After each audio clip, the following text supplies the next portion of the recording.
Salut, prieteni, bine ați venit la Auto la Test. Astăzi vă prezentăm una dintre cele mai importante mașini pe care le poți cumpăra în prezent, vorbind de un SUV crossover full hybrid cu cel mai bun preț de pe piață. În primul rând vorbim de o mașină chinezească de MG, vorbim de un MG foarte mișto făcut.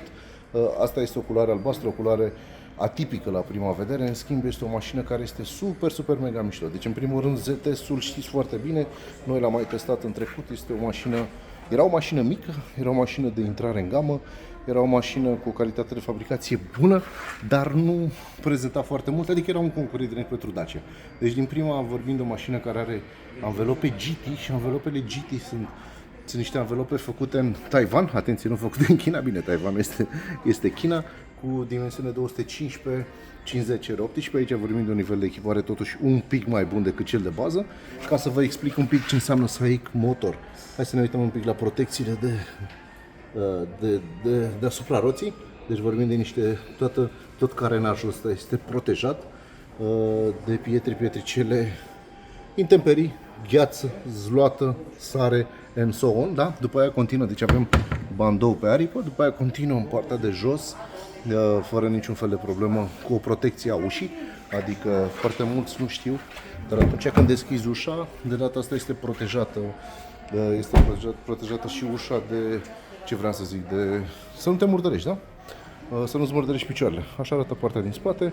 Vorbim de un ZS Hybrid Plus, este în premieră la noi, prezentat în varianta asta. Avem un portbagaj decent, nu avem roată de rezervă, avem un kit de reparație, un spațiu acolo. Ce pot să vă arăt? De închis, uite, trebuia să dau eu un pic mai tare cu el. MG este marca de volum al celor de la SAIC Motor. Este o marcă foarte mișto, pentru că în ultima perioadă, deci SAIC Motors înseamnă MG, înseamnă Volkswagen, înseamnă Audi, înseamnă Skoda în China. Merge cu minim 95, atenție, deci nu merge cu o benzină foarte scumpă, merge cu o benzină normală, bandourile alea sunt la fața locului, deci cam așa arată. Mașina vine standard cu farele astea cu LED, este un best buy din punctul meu de vedere, pentru că efectiv concurează direct cu Toyota Yaris Cross și este o mașină mult mai mare decât Yaris Cross. Și cel mai important lucru despre MG-ul ZS Hybrid 3 se găsește sub capotă și acum o ridic și vorbim mai multe.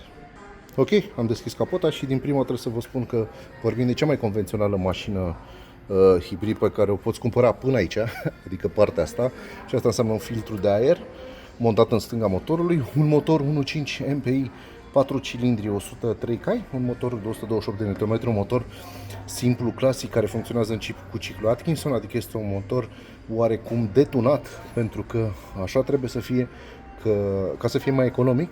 În schimb, dacă motorul ăsta simplu, care îl vedeți, era doar simplu, fără ajutorul sistemului electric, atunci era o problemă, pentru că mașina era destul de greuță pentru doar motorul pe benzină. Deci avem 1.5 benzină, 102 cai, MPI 128 de Nm, injecție multipunct, nu vorbim de injecție directă. Aici avem un invertor și sub invertorul ăsta este, bine, face cor comun cu invertorul ăsta, o cutie automată multimodală cu 3 rapoarte. Ei zic 3 rapoarte, noi în realitate spunem că are vreo 10 sau 12 moduri de a conduce. Este același sistem pe care îl găsești și la MG-ul ZS, nu, MG3 Hybrid Plus, adică varianta aia mică. Deci efectiv au luat motorul ăsta și l-au pus pe ZS, l-au luat de la pe MG3 Hybrid Plus și l-au pus pe ZS și se numește Z3 Hybrid 3 Plus. Ok, deci din start trebuie să vă mai spun că are două vase de expansiune, unul este pentru acumulator, unul este pentru antigel. Din start, chinezii la ZS-ul vechi cu același motor aspirat simplu aveau filtru de aer montat direct pe motor, de data asta l-au pus în stânga cu debimetru de aer, pentru că așa trebuie, că n-aveau cum să-l pună, pentru că motorul este amplasat un pic mai sus, pentru că vorbim de cutia asta multimodală cu mai multe rapoarte și evident transmisia față. Efectiv avem fuse box aici, partea de lichid aici și calculatorul este pus acolo. Atenție, nu vă speriați, după este doar catalizatorul și filtrul de particule OPF, pentru că altceva nu ai nevoie. Sistemul de aer condiționat este normal, cablajele roșii le vedeți aici, nu puneți mâna pe ele pentru că sunt problematice, adică efectiv te poți curenta. Admisia este din plastic, 4 cilindri, da? 1, 2, 3, 4, uite. 1, 2, 3, 4, filtrul te poți uita aici. O gândire tehnologică a chinezilor foarte mișto. Înaltele și joasele de la sistemul de aer condiționat sunt vizibile, sunt puse sus, n-ai niciun fel de problemă. Vasul de expansiune, filtrul de aer acolo. Deci tot ce înseamnă cum se lucrează în mașina asta, cel puțin din punct de vedere mecanic, n-ai niciun fel de problemă. Și atenție, mașina merge în viața reală în modul electric, adică chinezii spun undeva la 50% din timp sau peste 50% din timp în modul electric și cred-mă pe cuvânt, pentru că motorul ăsta în multe situații este doar generator pentru motorul electric, pentru că motorul electric are peste 100 de cai putere, peste 200 de Nm și poate să mute mașina fără niciun fel de problemă. Deci nu vorbim de un mai hybrid sau de un hybrid soft, vorbim de un full hybrid strong din punctul meu de vedere, că avem 100 de cai acolo, peste 100 de cai aici, împreună 197 de cai. Haideți și la interior să vedem un pic și de ce ZS-ul Hybrid Plus este o mașină care va da mari bătăi de cap tuturor europenilor și în special francizilor și nemților, da? Care consideră că fac mașini hibrid bune și în ultima perioadă numai probleme au avut cu ele pentru că sunt slabe. Asta este deja la 197 de cai ai la interior. Ok, suntem la interior. Asta e cheia. Nu o să o pornesc pentru că suntem într-un showroom. Cheia este normală. Cheia pe care o găsiți la toate mașinile MG. În schimb îi dăm drumul, îi punem contactul, da? Acum s-a aprins. Mai facem încă o dată și se aprinde și bordul. Mașina este nouă, are 5 km la bord. Nu o să scot stickerele alea pentru că nu e... Are 11 km, mă scuzați, la bord. Acolo în stânga ai benzina, în dreapta ai temperatura înaltă, high sau cold. Toate sistemele GSR2 le primești standard. Asta este schimbătorul, da? Asta e schimbătorul de viteză, este foarte mișto. Trebuie să te obișnuiești un pic cu ea. Hai să o și pornim. Bun. Acum este pornită, scrie ready acolo. Este pornită drive, R și R. Ar trebui să se pornească și camerele. Astea sunt camerele. Mici de volan, evident, lovești un HS, dar nu este cazul. Deci te atenționează și îți arată și câți centimetri sunt până la mașina din spate. Te-ai dus în drive și cam asta e toată povestea. Parking off. Ok. Ai oprit-o. Noi o să-i mai punem contact o dată pentru că vreau să vă arăt un pic, să vă arăt despre ce e vorba. De criticat din nou și la acest MG avem vechea problemă că n-ai clima direct integrată în... Adică n-ai butoane pentru climă și ai doar ventilatorul ăsta, da? Care, să zicem, uite, de exemplu, acum on-off, ăsta e butonul de climă și ca să măresc eu ventilatorul trebuie să mă duc în scurtătura asta și aici ar trebui să... Ia să vedem. Face gălăgie? Cred că este vorba și de să-i punem, să zicem, fără aer. Da, ar trebui porni motorul. Cred că am impresia că trebuie porni motorul, dar pot să vă zic că funcționează silențios. Nu, funcționează silențios. Ai volan încălzit, ai scaune încălzite, toate sunt prin touch-ul ăsta. Aici e o scurtătură cu mașinuța, ESC, toate nebuniile. Buton prescurtare în stânga pentru climă. Deci aici ai off, on, da? Și se pornește clima. Ai butonul de home unde sunt scurtăturile de la MG. Eu zic că e cea mai bună configurație pe care o are o mașină hibrid din segmentul ei, pentru că ai navigația, muzica, clima și app-urile tale. Dai slide și intri în toate nebuniile astea, adică efectiv intri în meniul celor de la SAIC. Volanul este de la MG3. Tabloul de bord este nou. Tabloul de bord o să-l vedem pe mai multe mașini. O chestie foarte importantă, spumă poliuretanică. În partea de sus a bordului avem spumă poliuretanică. Aici avem un plastic nu chiar așa de dur. Aici avem o piele, un mâner, geamuri automate pe toate ușile, scaune din piele. Atenție, aici vorbim în nivel de echipare cam de top. Vorbim de scaune din piele. Ai volumul, ăsta nu o să fiu niciodată de acord cu el că nu l-au pus butonel, dar asta e marea problemă a tuturor mașinilor MG. Bă, maneta asta schimbătorului este decentă. Aici unele modele au wireless charging, butonul de stop, mod, ai mai multe moduri, aici să vă arăt acolo, sport, eco și normal. Adică de data asta n-au pus doar normal și sport sau sport on-off, au pus și eco. E important că vorbim de o mașină hibrid, un torpedou de dimensiuni generoase. Ce pot să vă mai arăt aici? Volanul este semi-pătrat, se vede foarte bine, deci nu este un volan rotund, dar e plăcut la atingere, adică nu este un volan scârbos, cum am mai văzut la multe mașini. Oglinda retrovizoară este de dimensiuni mari, este ok. Oglindă centrală electrocrom. Și acum să vorbim niște prețuri, că aici este marea problemă. Vorbim de, asta e lista de prețuri. Vorbim de MG ZS Hybrid Plus, varianta de bază 23.400 și cred că varianta asta de top exclusiv 27.800.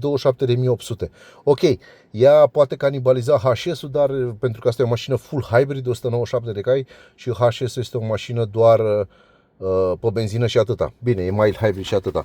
Deci dacă vrei o mașină super mega eficientă de la MG, tot cu 7 ani de zile garanție sau 150.000 de kilometri, dar să fie hibrid, să poți să ai stickerul ăla de hibrid, să poți să-ți ceri loc de parcare gratis la Nicușor, pe alea albastre, fără niciun fel de problemă te duci spre ZS-ul ăsta hybrid plus 1.5 GSI AT. O mașină arată foarte bine și cred că de data asta au făcut un lucru foarte bun, pentru că au pus motorizarea de 197 de cai. Așa arată fișa tehnică. Deci benzină 1.5 GSI, 75 de kW benzina, costă 28 de Nm și emisie 115 cai. Bam. În total vă zic eu, are 197 de cai. Cuplu maxim adunat 200 cu 120, peste 300 de Nm relativ. Un lucru de criticat, rezervorul este foarte mic, 41 de litri. În schimb, greutatea este decentă, 1,4 tone. Puntea spate este bară de torsiune, este o punte spate rigidă. Acolo s-a făcut cost reduction versus HS-ul pe orice fel de variantă îți dă multilink. În schimb, primești jante la varianta Excite, primești jante din alea pe 17 și varianta standard jante de tablă. Da, cam asta e tot. Adică mai am, nu știu ce să vă mai arăt, Euro 6 tâmpe, deci efectiv toate dotările cam le primești standard. Da, varianta de bază primești jante de tablă, dar aici nu e cazul, aici vorbim de o variantă Excite. Dar chiar și așa, la 27.800 este o mașină care concurează direct cu Dacia Duster și da, asta este de dimensiunea unui Duster. Și atenție mare, toată lumea, doamne, e un Duster hibrid. Ok, există și un ZS hibrid, doar că Dusterul hibrid cu dotări echivalente ajunge aproape la 30.000 de euro și mașina asta de față ți-o iei cu 24.400. Evident, nu ți-o iei cu varianta de top. În schimb, toate sistemele multimedia le primești standard. Deci, din punctul ăsta de vedere, MG-ul este un best buy. Sfatul nostru, acel de la Autolatest, este să mergeți cu mașina pe șosea, să mergeți să ieșiți și în afara șoselei, că vorbim totuși de un comportament rutier off-road, că Duster-ul toată lumea să laudă, doamne, Duster e 4x4, da, Duster hibrid de two-wheel drive, da? Ca și asta, ZS-ul Hybrid Plus nu este 4x4, este two-wheel drive, adică trage doar puntea față. Mașina este mult mai spațioasă decât un Duster, mult mai bine făcută decât o Dacia Duster, are 7 ani garanție față de 4 ani la Dacia. Dacia are 100.000 de kilometri sau 4 ani, ăștia chinezii îți oferă 7 ani sau 150.000. Deci din punctul ăsta de vedere, game over Dacia și vorbim totuși de o mașină mare și o să fiți surprins. Sfatul nostru acel de la Autolatest este că atunci când te duci la MG să testezi sau să intri, să faci un test cu un ZS Hybrid Plus, este să îți reglezi poziția la volan. Sfatul meu, ăsta e primul lucru pe care l-am făcut. Reglează-ți poziția la volan și după aia urcă-te în spatele scaunului și o să fii surprins. Toată lumea pe care am urcat-o în spate, toți au fost șocați de spațiu gigantic pe care îl oferă ZS-ul, chiar și, atenție, în detrimentul lui HS. Nu știu cum au putut să facă efectiv partea din spate, bancheta, cum au decupat-o, dar mașina asta este un mic gigant, cel puțin la interior, adică îți oferă, cred că volumul habitaclului este ca la Bigster și Bigsterul o să fie cu dotări echivalente mult peste 30.000 și atenție, Bigsterul ăla mult lăudat, mult promovat de toată presa de casă a celor de la Dacia are 155 de cai și aici deja vorbim de 200, aproape 200 de cai la MG. Deci cam asta este pe scurt tot ce înseamnă ZS Hybrid GSI, da, AT, că vin toate standardate. Nu ne credeți neapărat pe cuvânt, mergeți, puneți mâna voi pe ea, testați-o, vedeți voi cum se comportă, mergeți și tare, kickdown-uri, repriză 80, 150 și o să vedeți totuși că vorbim de o mașină care este o mașină care are aproape 200 de cai, adică fără bul, cum zic americanii, și calitatea de fabricație este foarte, foarte, foarte bună. Adică eu sunt surprins de faptul că ei au putut să construiască această mașină cu doar 23.400. Deci efectiv 23.400. Și acum hai să o închid. Fac testul cu spațiu în spate, ca trebuie să vă arăt că în ultima perioadă am testat mai multe mașini, Passatul B9 și am mers și cu Camry și hai să vedem și distanța între scaune, între scaunul șoferului, poziția mea, eu mi-am pus pe asta, cred că e poziția mea, da, asta e poziția mea și pasagerul și cei din spate. Ok? M-am urcat, scaunul este ca pentru mine și vreau să zic că stau foarte, foarte în regulă. Distanța între scaune este cam atâta. Da, nu este la nivelul unui Passat B9, dar nu vorbim de 40.000 de euro, vorbim de 23.400, plus că aeratoarele astea sunt mult mai bine făcute calitativ decât chiar și într-un Volkswagen și cam așa arată și planșa de băr văzută din partea din spate.